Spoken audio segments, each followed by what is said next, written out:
Hello everyone, I'd like to introduce you a new product in our range, something that we've designed ourselves in-house. So when we first started out in 2016, I was getting a bit fed up keep having to change between a DCC command station and a DC supply for testing locomotives, running them in and also getting them programmed, calibrated, etc. on DCC. So we started out with this fancy little box here. One input, one output, and two little flick switches, which changes over from DCC mode to DC mode, and then separate switch to control the track output. So basically, if you happen to flick the switch inadvertently, you don't mess a locomotive on DCC with a DC power supply. So that's what we started out with. We've been using that for 5 years now, no problems whatsoever. However, to celebrate the 5th year of our business being open, we decided to share this design with everyone else. It certainly will be a handy tool for everyone out there. So what we have now is a brand new printed circuit board design, and we've streamlined the design a little bit and added some improvements. So firstly, you'll notice we've got a main track power supply going in from the DCC command station. We also have our programming track input, and this is our track output. There's a series of LEDs on there to give various indications, which I'll explain shortly. And then we also have a standard DCC decoder, and in this case we're using the ESU lock pilot version 4. Simply plugs into an NEM 652 8-pin socket. So powering up, command station is now live. You can see we got our voltage there with very little current draw. The first LED you'll see indicates that you've got DCC main power supply. The second one indicates, you just barely see it over the top of the relay, but that indicates that you've got the programming track power supply coming in. And lastly, over towards the output for the track, if I just move the camera forward a little bit, you'll see. So we have an orange indication to let us know that the track output is DCC. A lot of thought has gone into the design so that you only really need one input from the DCC controller. There's a lot of controllers out there which only have one output. We're not all fortunate to have the likes of an ESU ECOS or a Gauge Master Prodigy Express or Prodigy Advance. They're just to name a few that I know of. So a lot of the controllers out there will only have one output. So either way, this system will still work. So if I was to demonstrate the programming mode, you'll automatically see that the power supply indicator has gone off. So I'm using the ECOS system, which has a currentless track system in place. So no current will be applied until I try to read or write CVs. However, the track output is still running on the DCC main supply. If I flick this switch over to the left, this then energizes this relay and brings on that warning, well, reminder indicator to let you know that the programming mode is on. And now the track output is dead. So if I was to simulate loading a decoder by pressing read on my ECOS, you'll see that both lights are now lit up trying to probe a locomotive. So that's read the CVs, that's all working fine, but I can't control the locomotive unless I disable the currentless. So going back to the main track, I've hit the tick mark. So we now have live track power running through the system. So DCC operation now will carry on, changing ends, whichever speed you want, etc. Fairly straightforward. So how do we get to control the locomotive on DC? Now, we've installed a decoder here. Pressing F1 changes over the power supply, isolates both DCC inputs. A reminder LED illuminates to say that you're on DC mode, and if I was to drive forwards, you'll have a green LED. Bring it to a stop, the LED disappears once it's on speed 0, And now reverse, we have a red LED.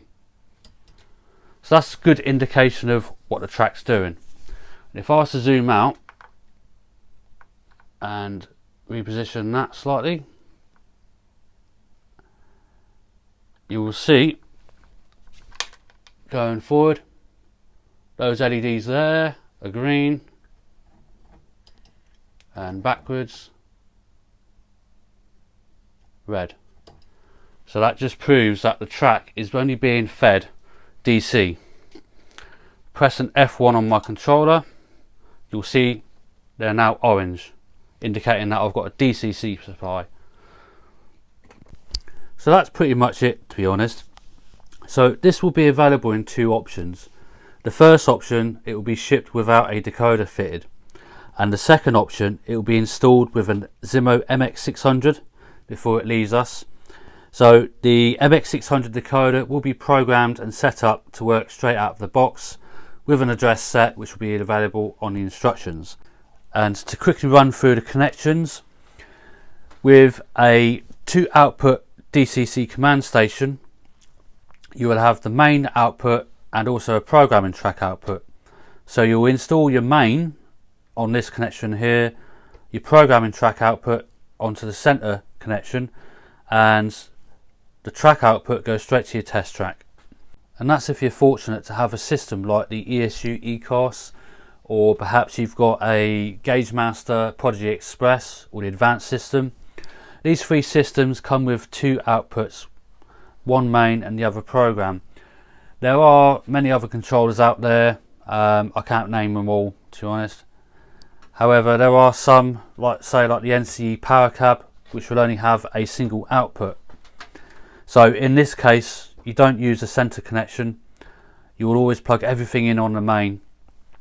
So now you may be wondering, well, hang on, if I've got just one connection here and I'm programming my locomotive, is that going to affect the onboard decoder?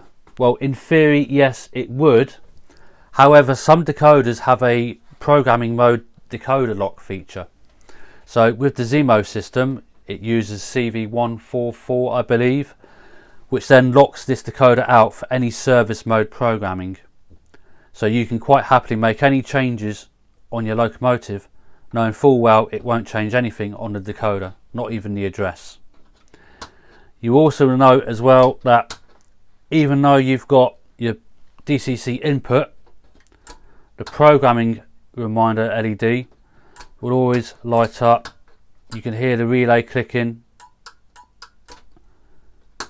but you may notice there's no track output. It's completely dead because you've got nothing going in there. So if I was to swap these leads around and say have our single input in the center, there's no track output whatsoever. No matter which way I throw the switch, nothing will go through. And that's simply because the programming track is fed through the relay and the relay switches between the two. So it's always worth noting that your DCC supply needs to go in the main if you've got a single output.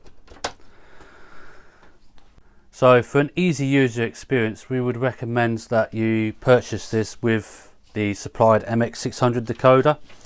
It simply just works straight out of the box, there's no settings needed. However, those of you out there that are willing to fit your own decoders, you may have to search through the instruction manuals to see if it offers a decoder lock. Instructions will be provided.